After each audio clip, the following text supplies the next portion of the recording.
윤통이 직접 발표해 화제가 되고 있는 영일만 석유 사업의 허점들이 계속해서 나오고 있습니다.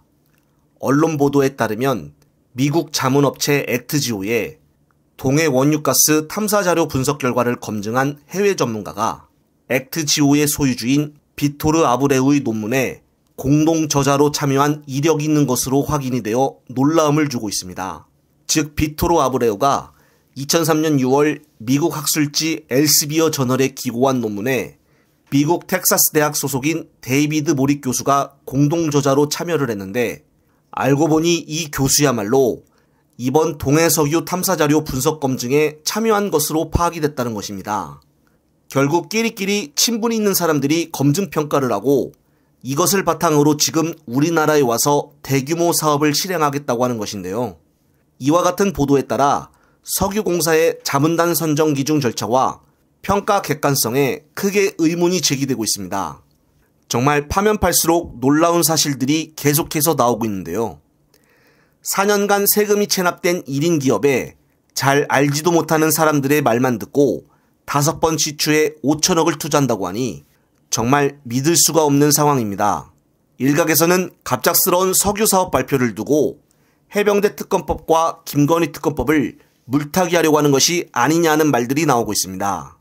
한편 쌍방울 전 회장인 김성태 말만 듣고 판결을 하여 이화영 전 경기도부지사가 9년 6개월을 선고받은 가운데 검찰이 이것을 가지고 내일쯤 민주당 이재명 대표를 대북 송금으로 기소를 한다고 합니다. 이미 재판 시작하기에 앞서 애초부터 이화영 재판의 담당 판사인 신진우 판사에 대해 많은 불공정성이 제기되어 왔었습니다. 실제적으로 어떤 상황이었는지를 김 변호사가 유튜브 채널에 나와 얘기를 하는데 관련된 영상 짧게 보시고 이어가겠습니다. 그 유명한 리오남이 북한의 리오남, 북한의 리오남이 남한의 대북 사업가한테 야 내가 쌍방울 주가 올려줬으니까 쌍방울한테 돈 받아가지고 이렇게 저렇게 해서 북한으로 갖고 중국으로 갖고 와 이 문건이잖아요. 그렇죠. 그러면 앞에 건 문건은 사실 뭐 동향 파악이니까 100번 양보해서 국정원이 잘못 파악했을 가능성이 1이라도 있다고 쳐도 뒤에 문건은 사실은 그 해당 대북 사업가에게 확인까지 된 내용입니다. 네. 이 대북 사업가가 리오남한테 실제 그 얘기 들었다라고 확인까지 된 부분인데 이거를 재판부가 어떻게 해석을 하냐면요. 어떻게 했어요? 이게 궁금해. 그래 리오남이 그 쌍방울 주가 부양 얘기를 하면서 수익금을 나눠 갖자라고 얘기한 건 맞는 것 같아. 근데 그게 리오남의 독자적인 대남 공작이라고 할 수도 있잖아. 이렇게 해석을 해요. 그 가능성을 배제할 수 없다. 그러니 리오남이 야 주가 올랐으니까 그 돈 나 나눠줘라고 얘기한 게 그게 반드시 쌍방울이 주가 조작을 했다라는 증거로 삼을 수는 없다. 그게 어떻게 가능하지? 아니 그 결국은 돈은 쌍방울이 벌 텐데 공작을 당하면 쌍방울이 성장한다고?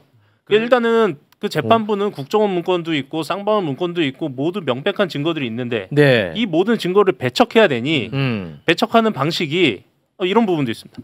김성태가 처음에 들어왔을 때랑 그 나중에 말이 바뀌거든요. 처음에 뭐 이재명 본 적도 없다. 뭐 이런 식으로 얘기가 바뀌잖아요. 이런 바뀐 것도 바뀔만 하다 이래요 그냥. 처음에는 그렇게 말씀하지 마시고. 정말입니다. 처음에는 실제로 그렇게 한다니까. 그 이화영이라는 뭐 저기 거물급 정치인이 개입되어 있었기 때문에 처음에 그렇게 얘기했지만 검찰한테 수사받는 과정에서 제대로 얘기한 것 같다. 충분히 그렇게 바뀔 만한 동기가 인정이 되고 바뀐 다음에는 일관되게 진술을 한다 이렇게 얘기해요. 아니 그럼 이화영은 진술 한번 바뀌었잖아. 이화영도 회의에서 바뀌었다고 하잖아. 그럼 그거는 그럼 재판부는 어떻게 판단하는 거예요? 이화영은 나쁜 놈이니까. 그렇게 하면 안 되지 재판을. 아니 그래서 변호사님도 아시고 신현수 변호사도 아시겠지만 저런 식의 재판이 참 많습니다. 그래요? 이러면 안 돼. 이거를 법으로는 법의 이름은 이른바 자유심증주의라고 하고요.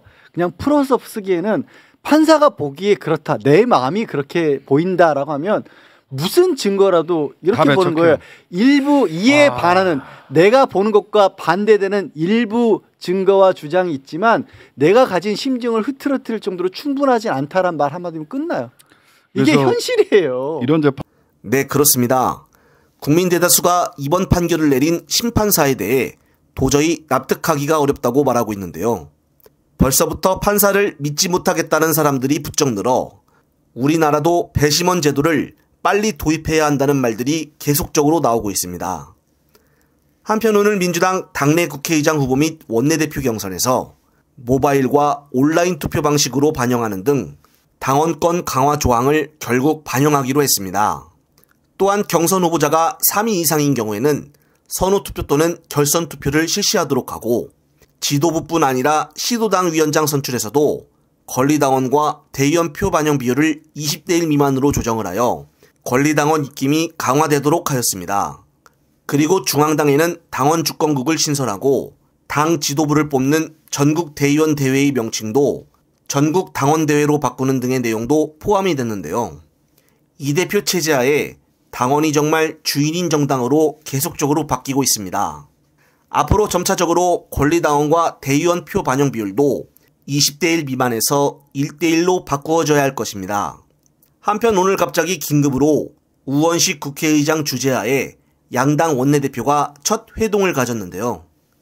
사실 오늘이 상임위원장을 선출하는 날이기 때문에 원래 2시에 본회의를 열려고 했으나 5시로 미루어졌고 지금은 다시 8시로 미루어졌습니다. 반드시 오늘 중으로 마무리를 져야 할 것인데요. 관례가 국회법을 넘어설 수는 없는 것이므로 오늘 안에 꼭 민주당이 11개 상임위를 가져와야 할 것입니다. 벌써부터 양당 원내대표단들은 초긴장 상태에 들어갔으며 우 의장은 어떤 결정을 내릴지 앞으로 8시면은 답이 나올 것으로 보여집니다. 과연 어떻게 될지 계속 소식을 전해드릴 것을 약속을 드리며 이번 영상은 여기서 마무리하겠습니다. 시청자 여러분, 시청해주셔서 감사합니다.